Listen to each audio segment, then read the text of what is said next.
Nếu bạn đã một lần thưởng thức món tôm càng xanh, nướng mọi hay hấp xả, chắc chắn sẽ nhớ mãi về độ dai, quánh và vị ngọt của miếng thịt tôm. Đặc biệt nhất vẫn là đám gạch tôm trên đầu.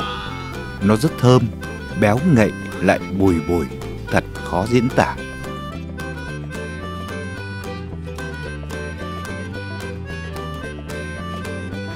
Phần lớn đó là những chú tôm càng xanh được thả nuôi, chứ tôm tự nhiên câu được trên sông thì còn tuyệt vời hơn nhiều. Con này có lỗ tôm rồi, mười mấy con rồi, con này con thứ mười mấy.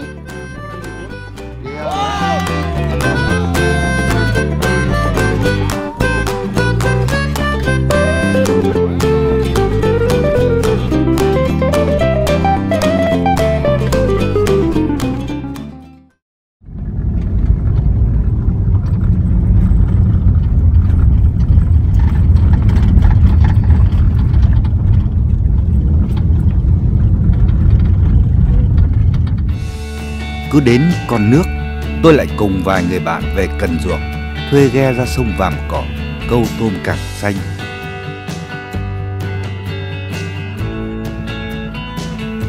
Tôm càng xanh rộ nhất là dịp cuối năm và đầu năm mới. Nói như dân câu tôm ở miền Tây, thời gian này tôm càng vô mé, phơi dâu. Tôi lại thường đi câu tôm càng xanh khi mới gần đến mùa. Dù câu không nhiều, nhưng bù lại tôm rất lớn, thường là 100 đến 200 gram mỗi con. Cảm giác khi cầm chiếc cần đang cong vòng như chữ O lúc kéo những chú tôm thật to với hai cái càng huỳnh khoàng xanh lét bám đầy rêu, khi vừa lên khỏi mặt nước là hua hua trong không khí thì thích chả kém gì câu cá các bạn ạ. Câu tôm càng xanh thì phải xem con nước. Câu tôm sông hiệu quả nhất là vào những ngày nước chết, tức là nước lình xình cả ngày và chảy nhẹ. Với chục cây cần máy loại nhỏ, gọn nhẹ, mắc mồi xong thả xuống thì việc còn lại chỉ là hồi hộp chờ đợi những chú tôm khủng đến viếng thăm.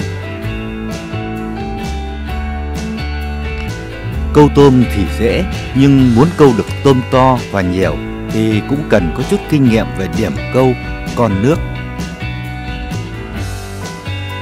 Nhất là khi thăm cần, phải thật dẻo tay và nhẹ nhàng, dẻo như diễn viên múa thì càng tốt. Thường thì khi tôm dính câu, đầu cần sẽ nhịp nhịp, nhưng không phải lúc nào cũng vậy. Nhiều khi tôm đến năn mồi rồi cứ thế nằm im, nên thỉnh thoảng bạn mới phải thăm cần là vì thế. Nhấc lên thật nhẹ nhàng mà thấy giật giật là chắc chắn phía dưới sẽ có một chú tôm càng xanh đã mắc lưỡi. Cứ vậy quay lên và nhớ là đừng để dây trùng, tôm sẽ búng ngược và thoát mất.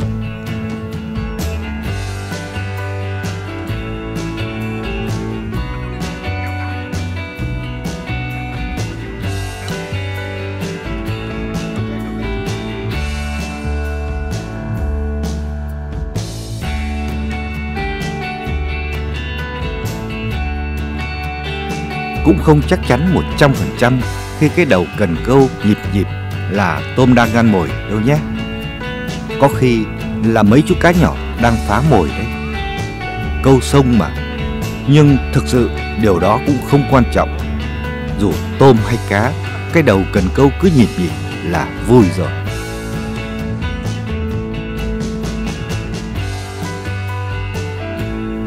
Trong lúc mọi người mải mê câu thì anh Xí, chủ ghe, sẽ chuẩn bị bữa trưa cho mọi người.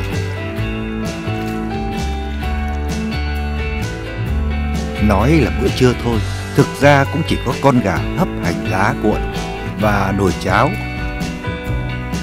Vậy mà hấp dẫn và ngon đến lạ.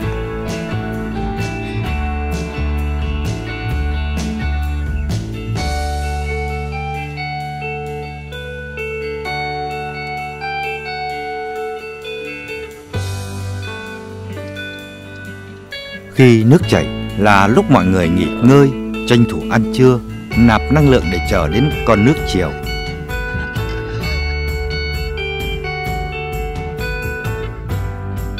Tuy nhiên, bạn cũng có thể tranh thủ câu cá vào thời điểm này. Chuẩn bị mấy cây cần lớn hơn, thay cục chì to, mắc mồi quăng ra là gần như chắc chắn bạn sẽ thu hoạch thêm mớ cá trong lúc ngồi chờ nước êm để lại tiếp tục câu tôm. Những điểm mà bạn đang câu tôm cũng là những nơi lý tưởng để câu cá. Mồi câu tôm càng xanh thì có thể dùng chùn huyết mà ngoài Bắc quen gọi là giun đỏ. Nhưng nhạy nhất vẫn là con hà đỏ, bán rất nhiều trong các tiệm đồ câu. Cắt nhỏ con mồi thành từng khúc, mắc sao cho thật kín lưỡi để tôm đỡ nhát mồi là được. Câu tôm ngoài sông khi nước dòng cạn thì nên chọn những khúc quanh của con sông, nơi có các búng nước sâu ngay tại các hàng đáy. Còn khi nước lớn thì hãy ghé vào bờ, tìm những nơi có gốc cây to chìm dưới nước, nơi lý tưởng để tôm càng xanh trú ẩn. Chắc chắn chúng đang ở đâu đó chờ bạn.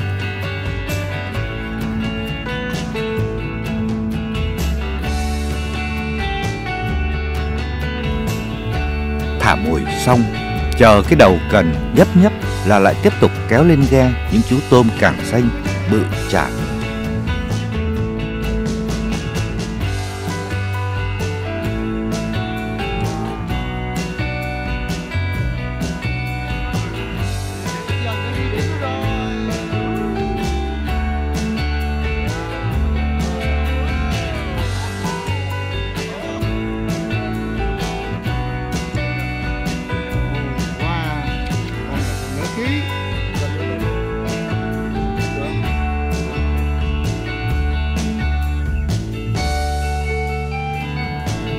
Cá chính là phần thưởng thêm trong mỗi chuyến câu tôm.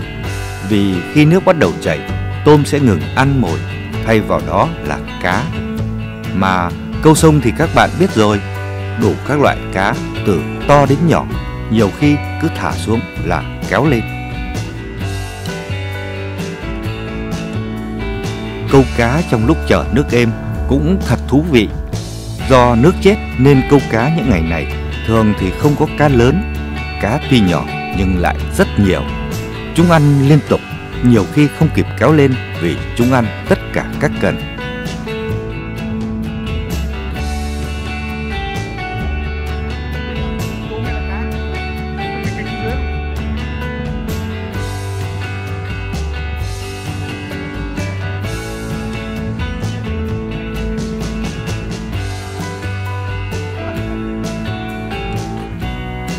Thêm điều thú vị nữa là bạn có thể câu được rất nhiều các loại cá khác nhau.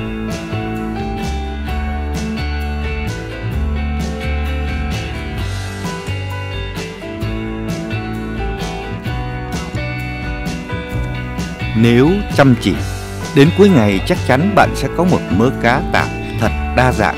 Nào là chê, ngát, úc, chèn, thậm chí cả bông lau con, đủ để nấu nồi canh chua hay kho lạt cải thiện cho bữa ăn gia đình.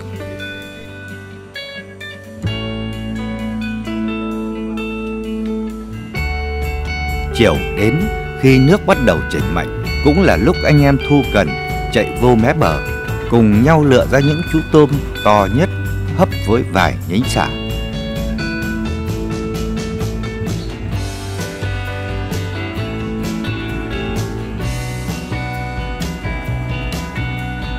Tôm càng xanh tự nhiên khi chín sẽ có màu đỏ đậm và thường là chúng mang đầy gạch, một đặc trưng khác hẳn với tôm nuôi.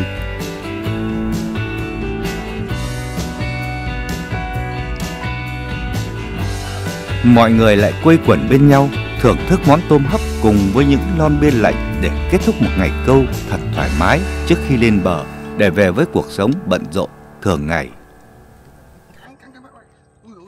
Trời ơi, nó đã xích lâu bác ơi, cảm giác bác quá tuyệt.